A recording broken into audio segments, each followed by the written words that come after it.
부모들이 자녀 교육에서 실수하고 실패하는 가장 큰 원인 중 하나는 오래 참고 기다려주지 못했습니다. 자녀의 적성과 소질을 찾아내고 개발해 주기 위해서는 오래 기다림이 필요한데 부모의 조급한 마음이 그렇게 기다려주질 못합니다. 하나님이 우리 아이에게 부어주신 적성과 달란트를 잘 알아차리고 그것을 개발해 주면 아이들이 잘하게 될 것인데 금방 다가오는 시험 또 그리고 그 시험에서 좋은 성적 받지 못하면 금방 자기 아이만 도태될까 봐 부모는 마음이 아주 조급해집니다. 그래서 자녀들을 닥달하고 그러다 보면 아이들의 진짜 적성과 소질은 숨어버립니다.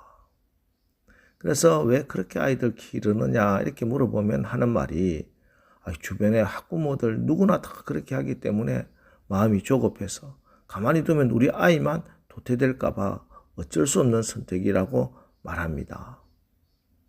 그런데 결국 이 조급증이 자녀의 교육을 망치게 되는 겁니다. 우리의 신앙생활도 마찬가지입니다. 신앙생활에서 잠깐만 참고 기다리면 하나님께서 이미 준비하신 것 받게 될 것인데 서두르고 덤비기 때문에 일을 그르칠 때가 얼마나 많은지 모릅니다. 여러분, 성급하면은 망합니다. 특히 신앙생활 더 그렇습니다. 하나님이 인도하시는 길은 훈련소입니다. 훈련소장 결코 훈련받다 죽게 하지 않습니다. 신실하신 하나님은 우리가 감당치 못할 시험 당함을 결코 허락하지 아니하십니다. 또한 우리가 시험 당할 즈음에는 피할 길을 예비해 놓으시고 우리로 하여금 능히 그 시험 감당할 수 있게 해 주십니다. 우리가 분명히 알아야 하는 사실은 우리가 조급해 한다고 안 되는 일이 되는 게 아니라는 겁니다. 하나님의 때 하나님의 방법으로 문제는 해결되는 겁니다. 내가 조급하게 인간적인 방법으로 억지로 해결하려고 하면은 더 큰 문제가 생깁니다. 하나님이 해결해 주셔야 합니다. 하나님의 때가 최적기고 하나님의 방법이 언제나 최고 옳습니다. 오늘 우리가 읽은 말씀을 보면은 하나님께서 하나님 말씀대로 참고 기다리고 또 그 길을 지키면 하나님이 구원의 길을 허락해 주신다 하는 사실을 우리에게 말씀해 주고 계십니다. 오늘 말씀의 배경이 되는 때는 근동 지역의 패권은 아수르가 가지고 있었습니다. 아수르가 절대 강자였고 때문에 이에 대항하고자 반아수르 동맹이 이곳저곳에서 결성되고 있었습니다.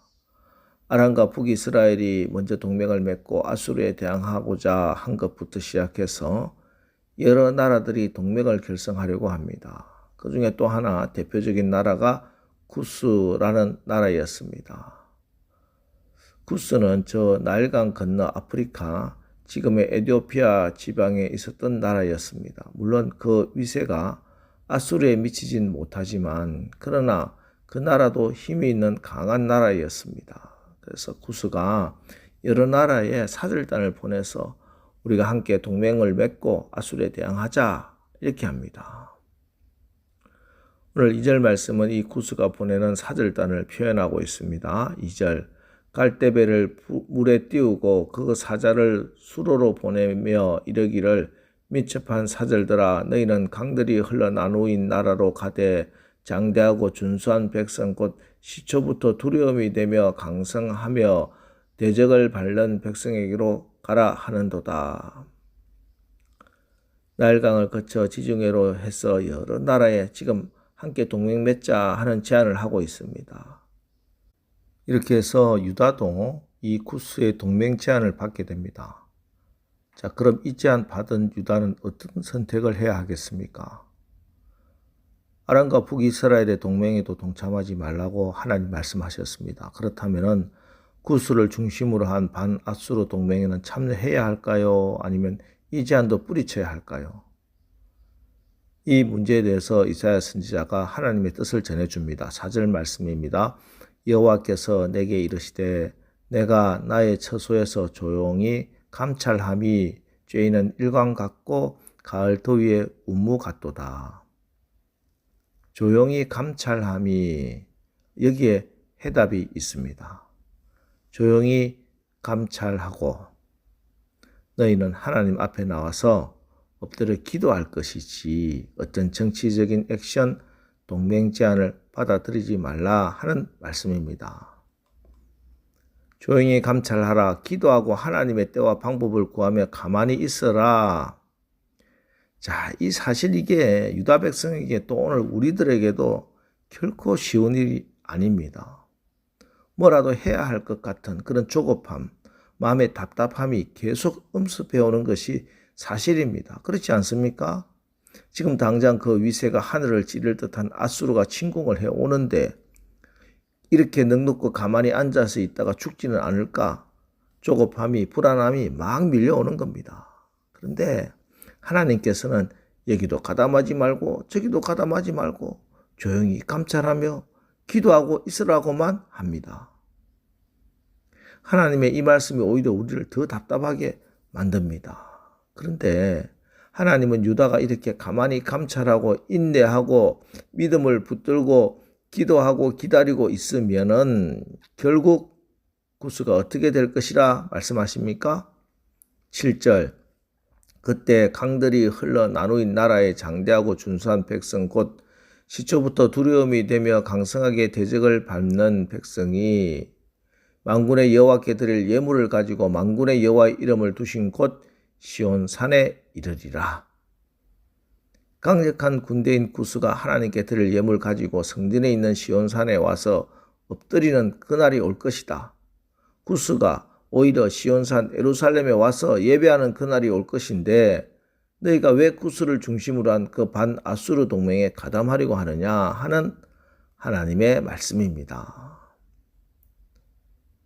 그런데 성경을 읽어보면 이렇게 아무것도 하지 말고 가만히 있으라는 말씀, 여기만 나오는 말씀이 아니죠. 출애굽기에 보면은 이스라엘 백성들이 출애굽할 때 홍해를 만납니다. 앞은 홍해바다고 뒤에는 이집트 군대, 파라오 군대가 뒤쫓아옵니다. 어떻게 해야 하겠습니까? 그때 하나님께서 모세를 통해서 하신 말씀이 너희는 가만히 서서 오늘 여호와께서 너희를 위하여 행하시는 구원을 보라. 오늘 너희가 본 저 애굽의 군대를 다시는 보지 못할 것이다. 하나님 그렇게 말씀하셨습니다. 아무것도 하지 말고 가만히 서서 오늘 여호와께서 너희를 위하여 행하시는 구원을 보라. 사실 그렇게 행하는 거 쉽지 않으나 하나님께서 그렇게 말씀하셨으면 그렇게 말씀에 순종하는 길이 사실은 사는 길입니다. 내가 살기 위해서 기도의 자리를 떠나서 이리저리 발부둥 치지 마시고 여기저기 돌아다니지 마시고 기도의 자리를 지키고 예배의 자리를 지키며 하나님이 행하실 그 일을 기대하고 바라보십시오. 그러면은 일을 행하시는 여호와, 그 일을 만들어 성취하시는 여호와께서 마침내 그 일을 이루어 주실 것입니다. 오늘 우리가 사방으로 둘러싸움을 당한다면은 내가 이렇게 선택해도 저렇게 선택을 해도 모두가 다 신앙의 길을 버리는 선택밖에 없다면은 가만히 믿음 안에서 조용히 감찰하며 기다려 보시기 바랍니다. 기다림이 결국 승리고 이렇게 믿음 지키고 기다리다가 보면은 하나님께서 우리에게 반드시 승리를 허락해 주실 것입니다. 그 승리는 사람이 주는 승리가 아니라 하나님이 주시는 승리이기에 우리에게는 더 힘이 있고 능력이 있고 절대 바꿀 수 없는 위대한 승리가 될 것입니다. 부디 오늘 우리가 이렇게 저렇게 움직이다가 믿음과 신앙 잊어버리지 마시고 오직 믿음 가지고 잠잠히 기다려 주님의 구원의 은혜를 체험하는 주인공들로 사시기를 주님의 이름으로 축원합니다.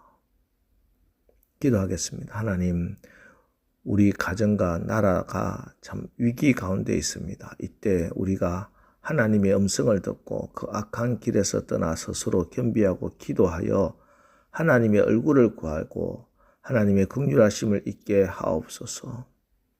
특별히 위기 가운데 원망하고 불평하면서 망하는 자 없게 하시고 하나님의 영광을 바라고 담대하게 믿음 지키며 두려워하지 말고 가만히 서서 여호와께서 오늘 우리에게 행하시는 그 구원을 보고 조용히 감찰하고 하나님께 영광을 돌릴 기회로 사용되게 하옵소서.